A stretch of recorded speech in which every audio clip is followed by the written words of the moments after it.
Welcome back mga kaibigan. Ito ang ganda po ng video natin. Pinoy laban sa Pinoy doon sa Amerika at dito sa Japan. RJ Abarientos laban dito kay Matthew Wright. At ito nagbabalik ang pagbabalik ni Dal Panopio na kasagupa pa si Boogie Ellis. Simulan natin dito sa Japan. RJ Abarientos laban dito kay Matthew Wright. Ito panoorin natin. RJ Abarientos may hawak ng bola. Tumigil, simpleng side step lang. Walang problema kay RJ. Para shooter to mga kaibigan. Inalat nga lang talaga sa game na ito si Matthew Wright. Ang layo nun!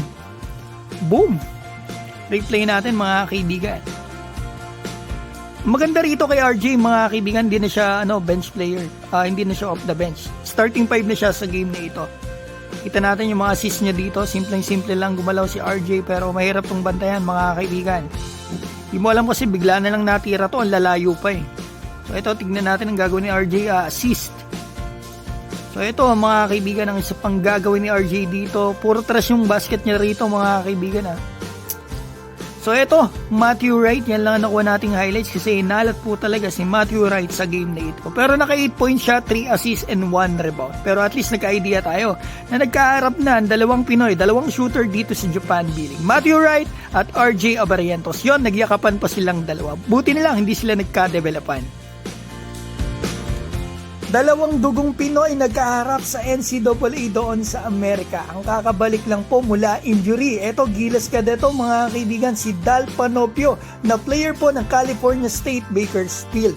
Nakalaban nila kagabi mga kaibigan ang team ng USC Trojans. Ito po yung team na meron ding isang dugong Pinoy na nagngangalan po na Boogie Ellis. Na ang nanay po niyan mga kaibigan ay may dugong Pinoy. Sa game nila mga kaibigan dito sa game na ito, babad po si Boogie Ellis dahil ito talaga ay senior na at talagang star player din ng team na ito.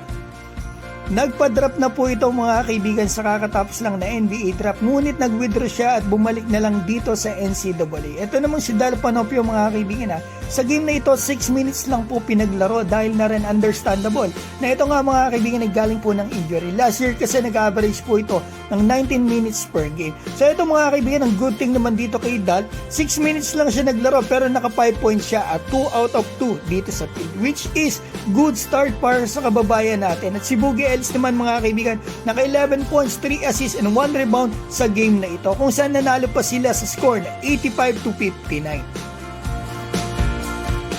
So yan mga kaibigan, ng video po natin, at least nagkaroon po tayo ng update sa ating mga kababayan, especially dito kay Dal Panopio. So yan, maaari na po kayo mag-comment dyan sa baba at babatiin ko lang po yung nagpapabati sa akin. Shoutout ko lamang po si Joval, Sporty, Cyril Bales, Adel Agtara, Basario Family, Agerico Salvador, Dodong Joseph at Max Larney Fam ng New Zealand. Maraming salamat po sa inyo.